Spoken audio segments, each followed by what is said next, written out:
Generous and warm. Yeah, it's welcome to this seminar. Initially, I must apologize that I cannot speak in Malayalam, but since English is the language that links all of us, I am sure you will tolerate me speaking in a foreign language. It is a great honor for me to be invited to speak at such an august function commemorating Muhammad Abdur Rahman Sahib, who unfortunately is forgotten by the rest of India. The service he did, the great patriotic deed that he did in his brief lifetime of fighting for the freedom and fighting against intolerance in the state of Kerala. Unfortunately, India has reached such a stage today that had Abdul Rahman Sahib been alive and functioning in present day India, he would have been branded as a jihadist, because Muslims are all jihadists, aren't they? We all accept such brandings. We accept such labels that are put to foist hate in our society. Hate does not increase or become overpowering because it has a lot of strength. It becomes overpowering and increasing in our society because those who do not appreciate it or do not like it or want to work against it remain silent. And this is what has happened to us. I was very amused. I asked for the preamble of the Constitution. The first three words of that preamble, "We the people of India." I sometimes wonder, where are those "we the people of India"? I don't see us as Indians anymore because we do not identify ourselves as Indians. We are from our states, we are from our religion, we are from our caste, we are identified by the language that we speak. But where do we become Indians? I don't see any space where we become Indians, except on one occasion, when India plays a cricket match with Pakistan. That is the only time I see people behaving like Indians. Rest of the time, we are from our different identities, caste, community, religion, language, region, gender. All those identities are more prominent than the three words of the preamble of our Constitution. Even that, we only read it as a ritual. Like when there is a death in the family, we recite the Bhagavad Gita. On other occasions, we'll recite the Ramayana. Sometimes, on some occasions, we recite the shlokas. Half of us don't know the meaning in those shlokas, in that text that we are reading out. We've become so robotic about it. Bapu, my great-grandfather, realized that towards the end of his life, realized that the one project for which he strived throughout his life, to unite the people, to make everybody equal, let in independent India, let everybody be on an equal standing, and to make the people forget the divisiveness of castes. In those projects, he had failed miserably. And in the last years of his life, that was the greatest sorrow and regret with which he lived, because he believed that Indians were naturally prone to non-violence. But post 1946, he saw how easily it was for Indians to behave in the most beastly, violent manner. He witnessed it in Noakhali, he witnessed it in Bihar, he witnessed it in Delhi, he heard about it in all of North India. He wanted to go to the Punjab to heal the scars over there. But even sitting in Delhi, he was aware of the savagery of the human beings that was being perpetrated in the entire region of India. And so we must dispel this myth that Indians are peaceful, tolerant people. Because we don't understand the meaning of tolerance. We just take the dictionary meaning. We do not understand the philosophical meaning of that word. Tolerance is not mere acceptance that I know you are bad, but because I am tolerant, I am going to tolerate you. That belief that somebody is bad and I am better is itself a sign of hatred, dormant hatred, which will one day become active hatred. Because we do not want to understand the other person's right to be different. Because we don't want to accept from understanding the other person's right to be different.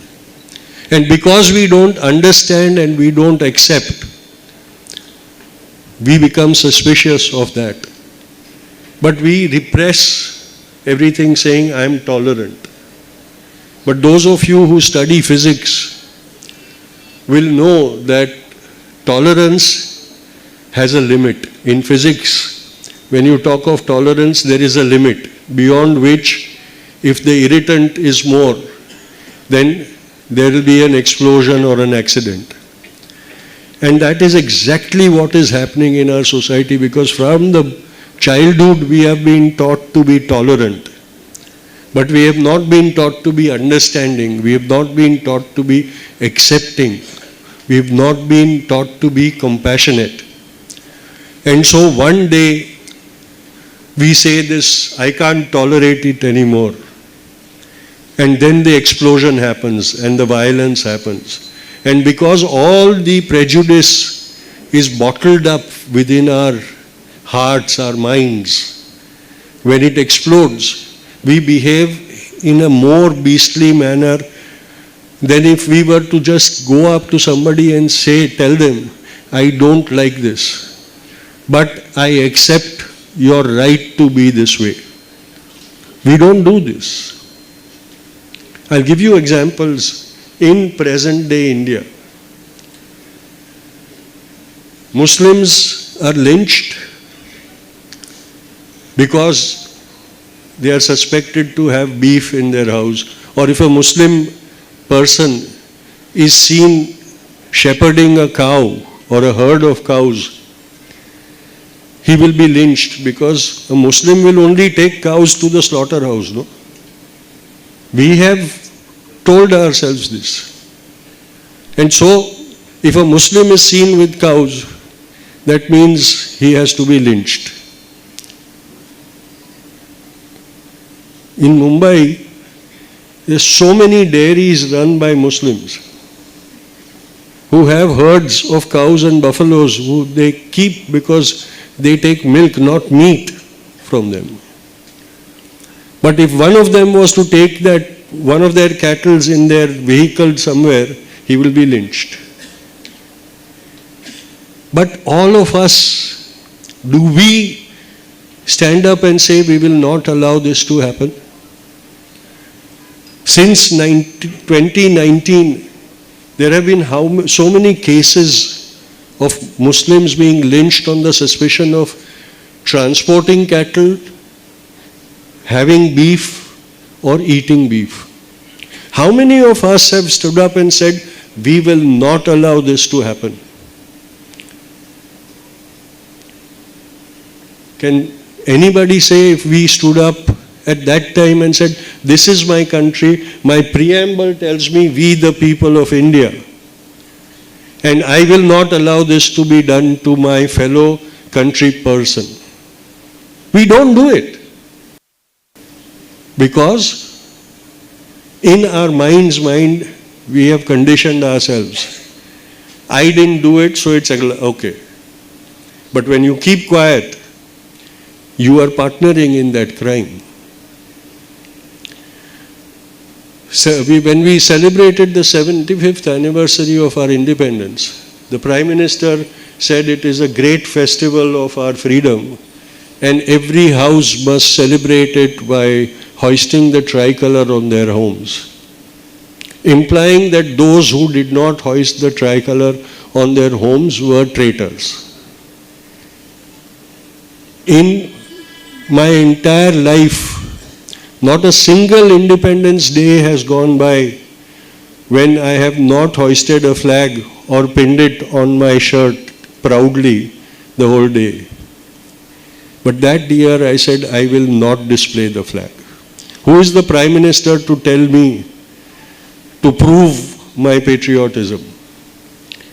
But at that same time, did I ask myself that Indian Muslims who have lived in this country for over 75 years, having chosen in 1947 to accept this country as their own motherland and not gone to Pakistan, why do we continuously ask them to prove their love for this country? Hindus were never asked to prove that. Hindus were never given the choice. Muslims had a choice, but they chose India. Why do we keep asking them to prove their patriotism over and over again? But this was a side effect. What I wanted to say was, when we were celebrating that 75th anniversary, just 3 days before that, a 9-year-old boy was lynched in Rajasthan because he was a Dalit, and when he was thirsty, he saw a pot of water kept in a room, and he took a glass full and drank it, not knowing that that pot of water was reserved for his upper caste teacher. And when the teacher found out that Inder Meghwal, the Dalit boy, had drunk from his pot of water, he got so angry that he beat Inder Meghwal to death. Just 2 days later, when we celebrated that 75th anniversary of our independence, did any one of us even remember that such a horrible crime had been committed in our country 75 years after independence, and almost 72 years since we were gifted the preamble or the constitution by a Dalit who reminded us, we the people. Where are we the people? I can continuously keep on going on giving you these examples. But we are not bothered. We don't stand up. I was once questioned by an American professor. He said, in the economics textbooks and the textbooks of political science, and I'm talking about the real political science, not the entire political science in which our Prime Minister is a graduate. They say they have a definition to recognize when a society is ripe for a revolution. He said there are certain symptoms that are present. He gave me a list of about 9 or 10 symptoms which, if they are present in the society, then that society will be on the verge of a revolution. And he said, I have been going through India in the past 1.5 months, both rural and urban India. And everywhere I go, I see some symptom or the other present. And yet I don't see any signs of a revolution happening. Why is that so? And the only thing I could say to him is that Indian citizens are comatose. Nothing affects them. As long as their homes are not on fire, they are not bothered. Even when the neighbor's home is on fire, they'll say fire brigade dekh lega. The only time they'll take water is if the fire is going towards the direction of their homes. I said, this is what characterizes India. And we are not bothered. Today, this morning, there has been a tragedy in Delhi. Part of the roof of the Delhi airport has crashed and people have died and have been grievously injured. People who should take responsibility for it, what are they doing? You look at on social media. Some people are blaming the present government, and the present government's spokespeople are saying this was built during the time of the Congress, so blame them. What about the people who died? Who will be answerable to the loss of lives of Indians? And if they are not, shouldn't we be standing up and saying, we want answers, we will not accept these political excuses anymore, we want answers, we want responsibilities, we want somebody to be punished. If I was to murder one of you over here just now, they'd put me in jail. The deaths in the train tragedy or in this morning's tragedy, aren't they murders? Aren't they unnatural deaths? But nobody will be punished and we will not be bothered. Because we have conditioned ourselves to believe that we are very compassionate, we are tolerant people. But don't we, if we are that way, don't we have to show it in our actions? When will that happen? Yeah, last year, more than a year back, that horrifying video of what was done to the women in Manipur became viral on social media. Everybody wanted people to share that video so they could see it on their mobiles. Why do we have to see such horrifying crimes to believe in them? Why can't we accept it when we are told that this happened? Because we also want to have the pleasure of watching those obscene videos. Then don't we become criminals ourselves? See, these people are great, no doubt about it. What about us? Are we going to produce people like this anymore? Or are we going to be producing people like Dara Singh, who murdered Graham Staines and his two innocent sons and became a national hero? The present-day Chief Minister of Orissa sat on a dharna for the release of that murderer. And we accept all this. When Bilkis Banu's rapists and murderers of her family were released, many of us posted comments on social media, but revolution doesn't happen on social media. Revolution happens in the streets. And we have to get out onto the streets and show our anger. I always say, thank God that Twitter and Facebook were not there during the British Raj. Otherwise, my great-grandfather would have been celebrated as a lunatic. And nobody would have, he would have had 5 million followers on Facebook, not a single one on the street to fight his satyagraha. And it would have been the fate of all the leaders of that time. Because none of us would have been bothered to go. We would have been happy that आज मैं 500 like किया, लोकमान्य तिलक को like किया, बाबा साहेब अम्बेडकर को like किया, मोहनदास करमचंद गांधी को like किया, सबको, भगत सिंह को भी लाइक किया मैं. अरे भगत सिंह को फांसी हुआ, हाँ मैं लाइक किया. Because that's all we would have done. That's all we do today.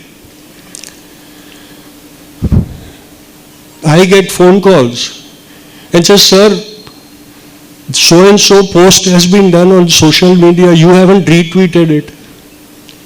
I go and look at the post, it is somebody has been lynched, somebody has been raped, somebody has been murdered.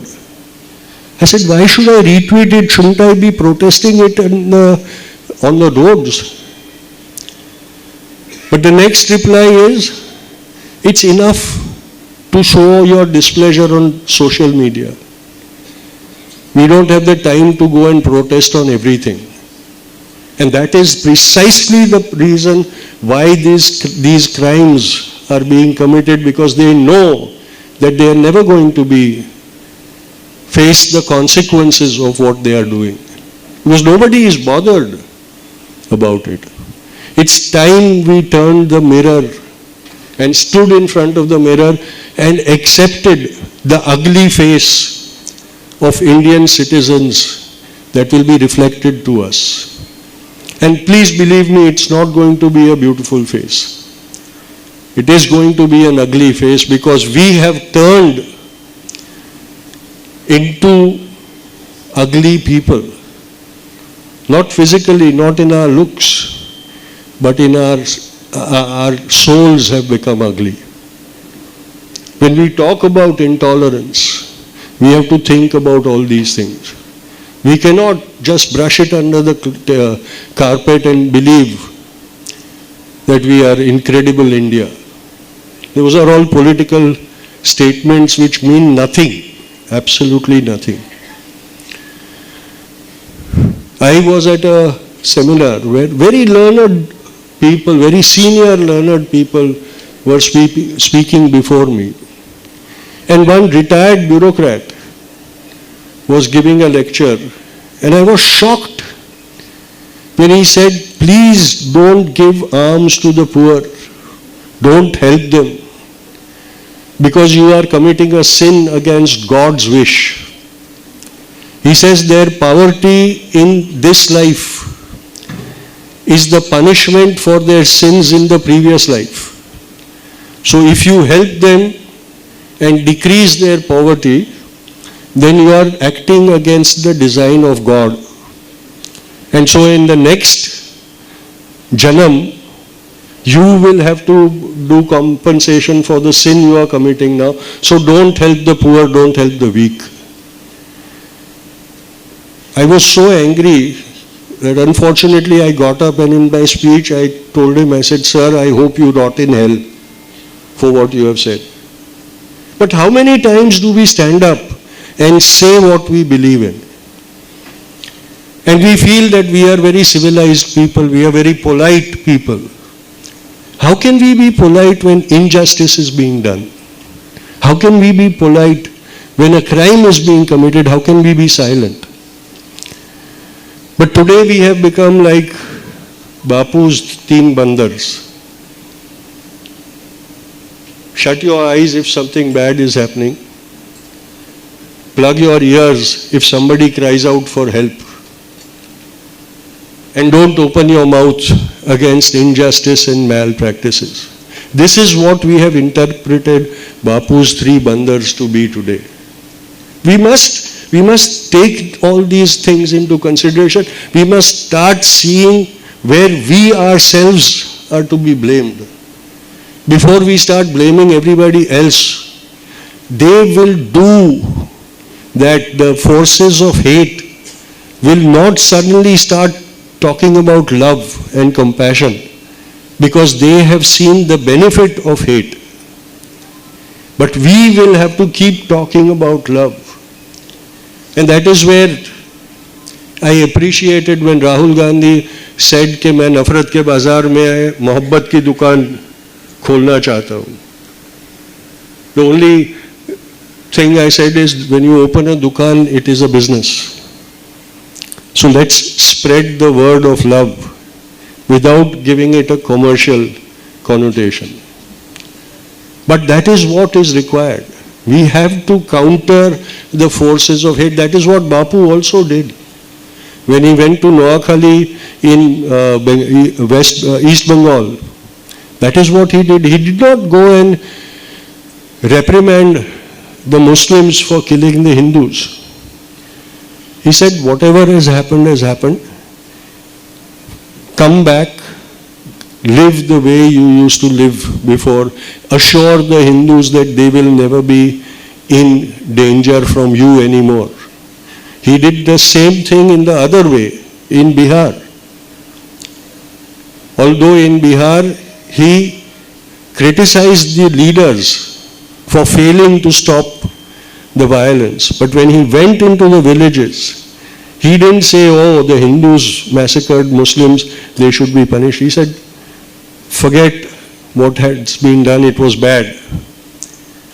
Ensure that you don't do that ever again. It was mohabbat ka paigam, nafrat ki aag mein. And that is what we require today. To speak of love to the people who hate, and not by our inaction fuel the fire of hatred. Because that is what we are doing today to the world, to our country and to the world. Very slowly in the world, the image of India is changing from Gandhi's India to Godse's India. 75 years is a very short while where an entire identity of a nation changes. I have been welcomed in corners of the world where I also did not think that my great-grandfather would be known. By saying, India, Gandhi's India. But now that is changing, because the picture that India is projecting to the world is so terrifying that people are slowly forgetting. The Prime Minister was only wrong in saying the world came to know about India, Gandhi, after the Richard Attenborough film. What he should have said is, the world has started forgetting Gandhi since 2014. Because that is when hate became the official creed of India. That is when intolerance became the official creed of India. But why did it become that way? That is the question I want to leave you with. Why, from being the fountain of non-violence and peace, has India today acquired the identity of violence, hate, and intolerance? I leave you with this question, but I cannot resist giving you the answer. It is because of us, people like you and me, because we have allowed the forces of hate to hijack our nation in front of our eyes and done nothing about it.